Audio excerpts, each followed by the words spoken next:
before I start with my presentation, and then I'll hit you with the hard things. So Paddy's asked me to do a couple of things.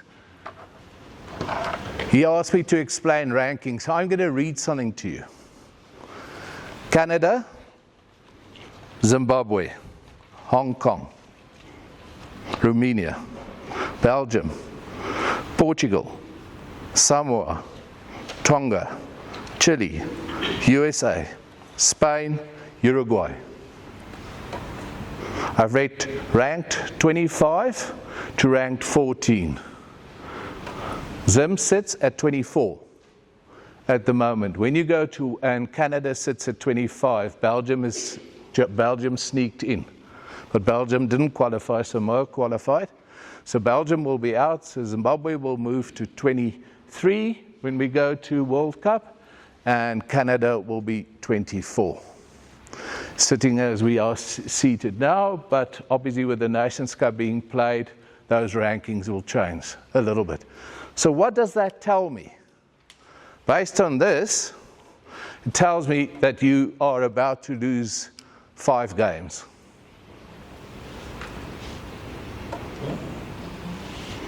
Very simple, next year. Very, very simple. You've got to play Uruguay, they're 10 positions above you, ranked in the world. So you're going from 14, and you've got one chance, and that's Canada. That's if we just go on this. So how many World Cups have I been involved with African teams? I'm going for my 6th one. What's the story of Africa? Points differential. 1987, Zim, minus 31 points. On average, per game. So that's, we lost by 31. Okay?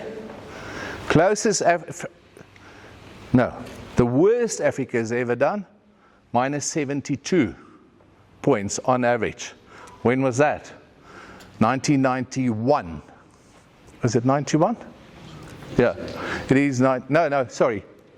91 was Zim. 2001.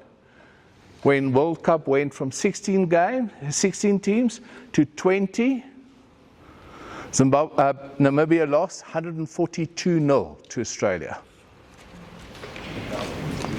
That was 201. Was it 201 or 203? 203. So we are now at that same junction, right? The World Cup is going from 20 teams to 24 teams. We're in that bottom. So that's where we're heading. So how do we avoid that? So what does success look like? Closest an African team has ever come was minus 29, Namibia 215. But prior to that, there was 214. Zimbabwe had to score a try in 214. To qualify for the World Cup, they went for post. Okay? Kenya had to win the game. They went for a try against the 2 Ferreira brothers in Zimbabwe. And Namibia had to score 69 points, and they put the ball under their jumper. So you've had your opportunity, and, you know, it's like all things, 50% of the mistake is yours, isn't it? So let's just say it. So we've made it. Now what do? Do we go like all African teams prior to us and participate in World Cup? Or do we go and perform? And what does performance look like?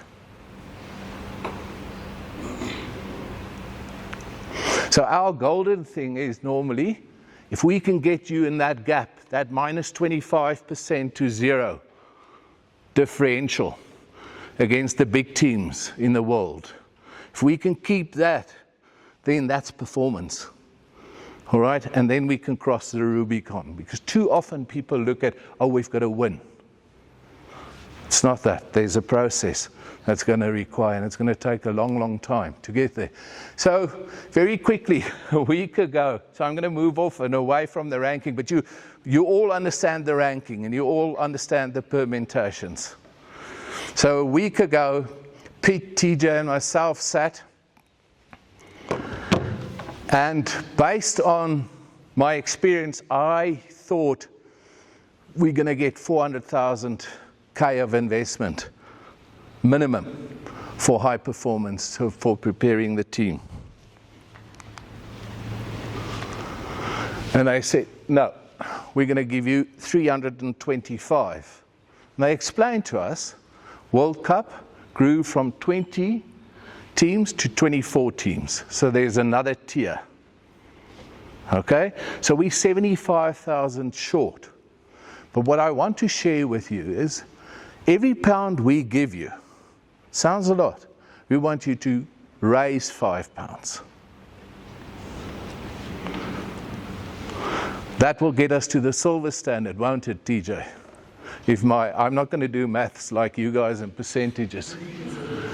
So you've qualified. So objective has been met. But TJ and Pete and Paddy has told me, we don't just want to participate, we want to perform.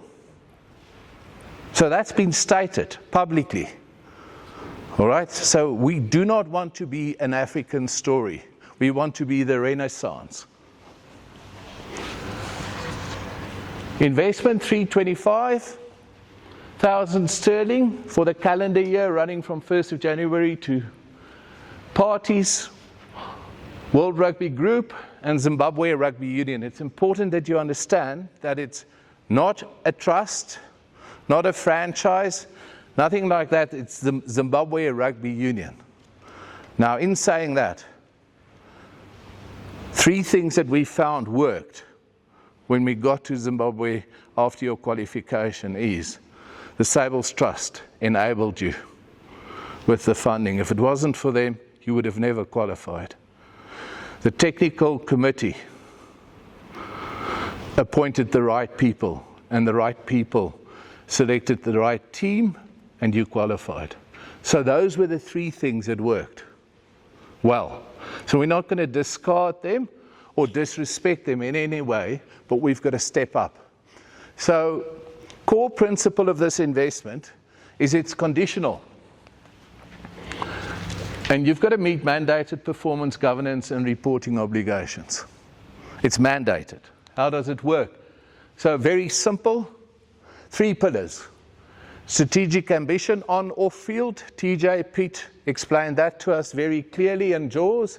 Financial integrity. Where's Latifa? She's still here. Latifa, that's incredible. Incredibly important. And without that, we're not going to make it. You've heard what I've told you. Minimum requirement for us to get to silver is £5 for every pound we're giving you. That's what's got to be generated per year over the next 2 years. Right. And then unwavering accountability. That's where we look at the IMC's framework for governance, reporting, and joint oversight. So I will be here 63 days of the year next year.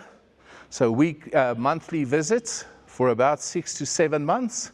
7 months. And when you're in competition, we'll see whether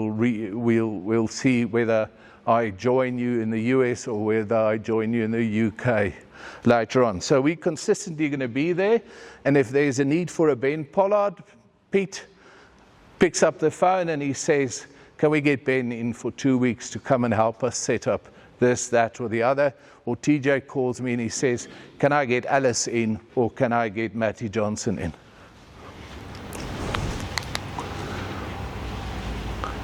Pillar 1. This has been stated, campaign plan. So TJ has just explained. Pre-season 1, pre-season 2, pre-season 3. The 12-week block, January to March. The 12-week block, August to end of October, beginning of September. And the following year, January to March. My question to TJ back is, what will that cost us?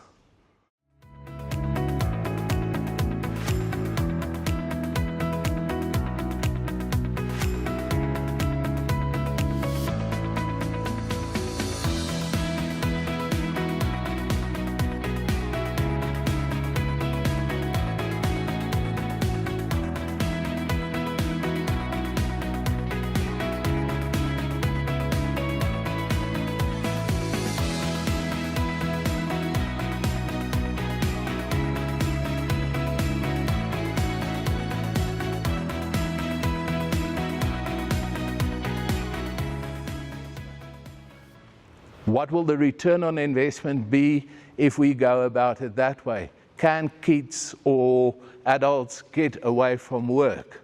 Or do we have to come up with something smarter and something of a hybrid? How do we function around that? That's to bring that tier 3s up, isn't it? Okay, just remember, so if you go to an academy and you do a pre-season, you've got a 6 to 7 session, then you've got a 9 to 10:30 session with breakfast and recovery in between. Then you go and you get your medicals done, then you get your lunch, then you rest, then you train again late afternoon. Okay, that's 5 hours per day. And that's what professional games and the teams that you are playing it, that's the exposure they get. So how do we compete with 5 hours a week or 6 hours a week with 20 hours? Stable governance and revenue. I love what TJ said and Paddy also affirmed. Is let's not just work on a budget. Let's work on confirmed income. Let's work on actuals. Pete's always been that. He's very good. He pleads poor mouth better than the Irish and the Scottish. I think he's got short arms and deep pockets. We'll get to see that in that. And then your strategic partnerships. So World Rugby, you've won them over. Keep working on us. They love you. Pete had an Uber organised. I've never had that done for me. He had an Uber taking him back. How do I get to airport? I said, Pete, click on the link. That's the hotel. Get yourself there. He phoned somebody else. And she loves him. And then she asked TJ, should I do that for you as well, TJ? And so forth. He was too polite, but Pete was incredibly spoiled. So you've got that. You've got a president of Rugby Africa who played rugby for all old Hararians. He sits on the council or the exco of World Rugby. He loves Zimbabwe. He wants to see Zimbabwe, so befriend him. And then there are other key stakeholders. Pete sat at a table with Hong Kong. He sat at a table with Romania. He sat at a table, TJ, you met. So you are now meeting the global family. So if we've got issues in July to get home content, these guys can reach out. They know who they can call on. Hybrid performance model. So we've just covered that. How do we go from being amateur from here to maybe a semi-professional structure or a 90-day a year full-time structure or a 120-day a year? How do you grow that? I think the key to you is if you look at Pete's game model, the key thing with 95 weeks that you can change is the physiological transformation. But it's got to be data-driven. So the first thing I do when I step into camp, I get weighed. All right, they put my skin folds on. They look at my length. So I start with the biometrics. It can be measured. In 6 weeks from now, that can be measured again. Is there an improvement or is there a decline? So that can be monitored, measured. It's not expensive. Then there's maybe 5 or 6 performance tests that can be measured and repeated. Week 1, week 7, and week 13. And we can have that measured and we can start capturing that data. And then there's the GPS and all those expensive toys that we could say, Scrum should be running 120 meters per minute for 14 minutes in attack. In defense, maybe 100 meters per minute, blah, blah, blah. So that is tactical intelligence. I love your game model, controlled unpredictability. And your schedule. Looking at your schedule, you could hit 25 games this year. I've just had a quick look. If you've got your double cross borders, Pete, if you've got the SA under 20s in there, if you've got the Victoria Cup for home content, the Nations Cup and the Toyota Cup, we could finish up at 25, which is spot on. 20 would also be good. So it all depends on finance.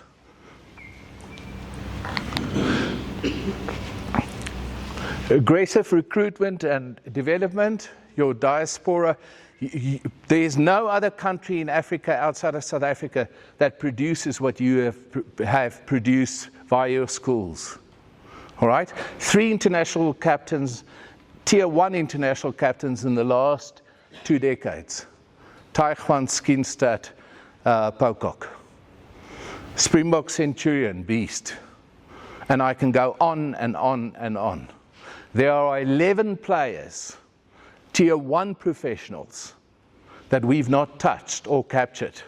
I think one realized his grandma is Zimbabwean or his mom is Zimbabwean and he's made himself available already. So the fact that you've qualified opens that up. So what do you want? As many tier 1s as you can immediately into the squad that's available and keen to represent Zimbabwe. Because that's a quick win, and they get conditioned, and they get fed, and they get paid. It's not a big problem. Getting them released is a problem. Tier 2, those are the ones that you're not sure about. They play in Romania, they play in Poland. They could be okay. In Africa, they'll definitely be better than the Kenyans or the Namibians that they play against. But maybe, if we work very hard on the tier 3, we could get them to make that tier 2 group a little bit smaller. So that push from underneath, that's what will win you championships. Tier 3 push, tier 1 recruitment. That's what's going to win. So your under 20, under 18, under 16 programs are insanely important. So how do we measure it? How many of the 11 players can we get in? So, and then, how many of Zimbabwean players can we take to the World Cup? What is the stretch goal there? I'll leave that to Pete and you guys to sort out. Uncompromising player welfare, guaranteed contract, comprehensive insurance, and payments on time. There's a trust account between a player. They become immovable beasts if you owe them money. All right, so look after them. Make them feel valued. So these are your 8 performance things.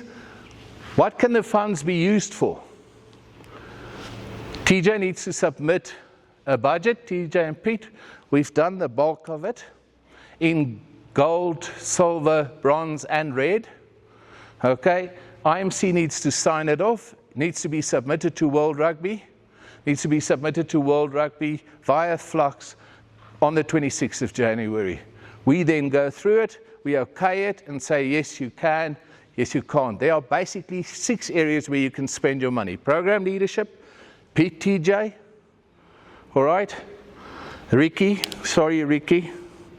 you're also part of that.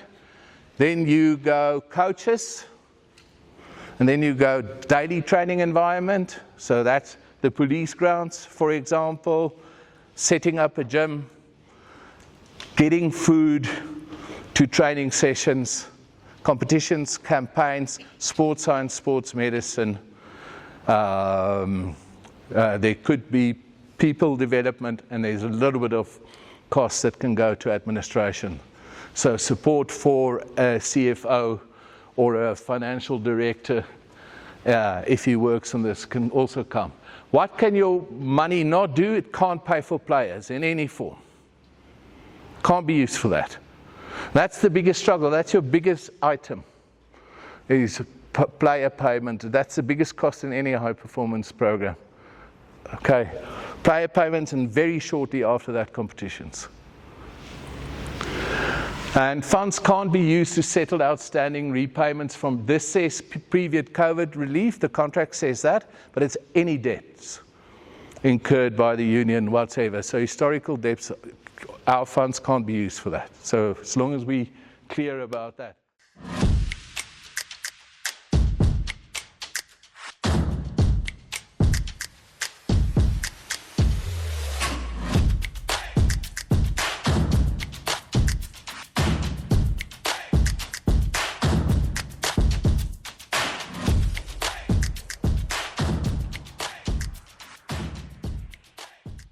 So you've got 200K, 125 for this year guaranteed. We forecasting, we'll confirm, end of Q2 this 226, 200K again in the World Cup year, plus 200K this time. The 125 goes to 200K in 227. So both those would be 200, 200, and then there's a 150 participation fee that it gets paid to you in 3 tranches, 27, 28. Okay, so I thought we were going to get to 950 investment, Pete, and I said ask for 1.1 million. We got to 875 over the 2 years to be confirmed end of Q2. So it's not bad, it's not ideal. I would have loved it to be at least 950. We always knew that we pushed for that 150 extra. If you don't expend your investment, the money's got to go back. I've never seen that happen, but it can be reallocated for the following year. Okay. Latifa.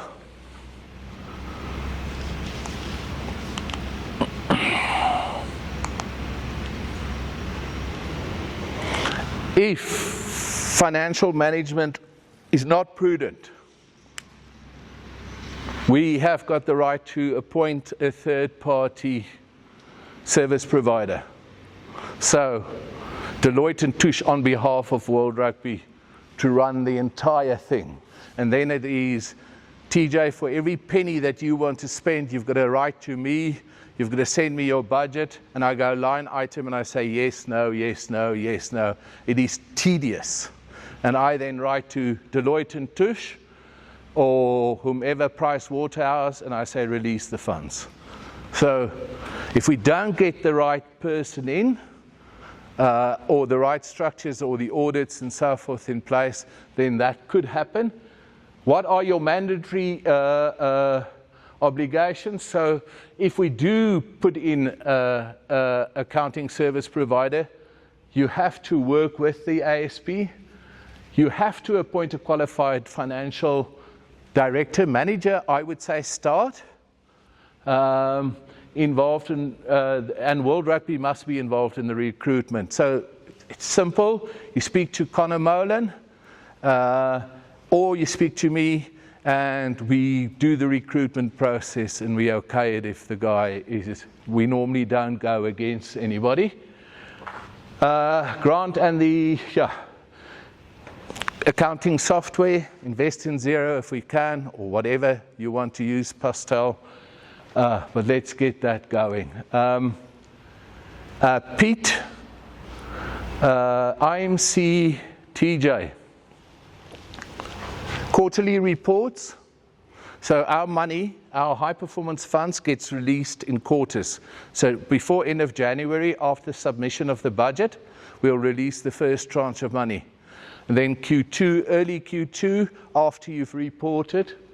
So submit progress reports, content detailed programs against the 8 high performance priorities, which I've said, pillar 1, which I've set out. So tell us where they are. It's got to be measurable. It's got to be data driven. So don't tell us you've got diaspora sitting overseas. Show us the data. Who's signed or who's filled in the survey? Who's available to play for Zimbabwe? Who's not available? Who can play in June, July, October, November? So we check that. But you can't say, we've had a conversation. It's got to be data. What are we weighing? What are we feeling? Whose muscle mass went up? Whose body fat dropped? Pete's stats on meters, success rates, where are we standing? We look at all of those things and we track that. And then the budget, what have we spent? And then, annually, formal performance reviews with World Rugby staff and or consultants. So it will normally be me. I'm available. I've told you what my availability will be for next year. It could be Ben Pollard if there's a specific need to address, or it could be Nikki in person herself. Action, ad hoc monitoring visits from World Rugby, focus reviews in specific program areas.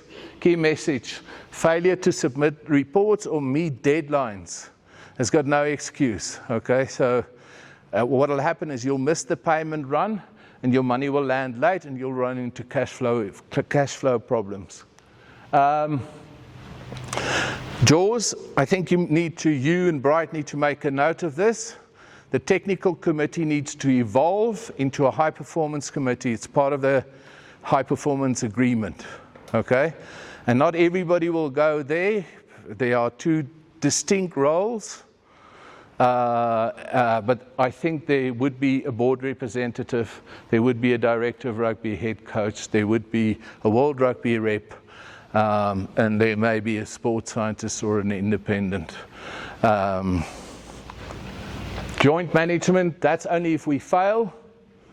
Here's another thing that you've got to take note of. You cannot appoint any leadership role without consulting us, if it's paid for by us.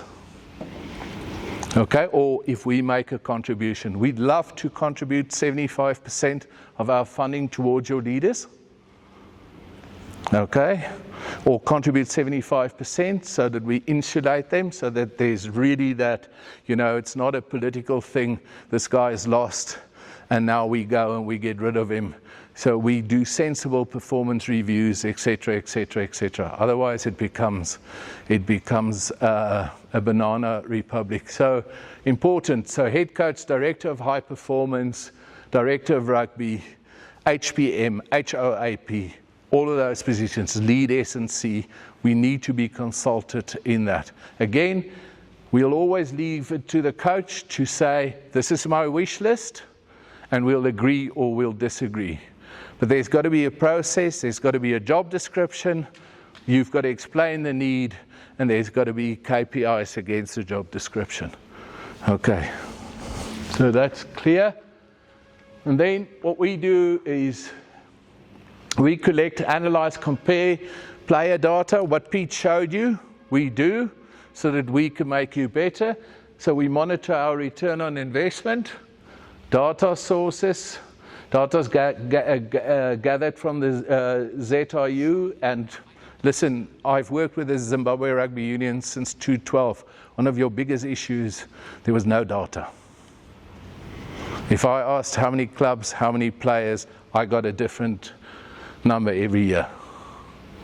Okay, so we couldn't measure it.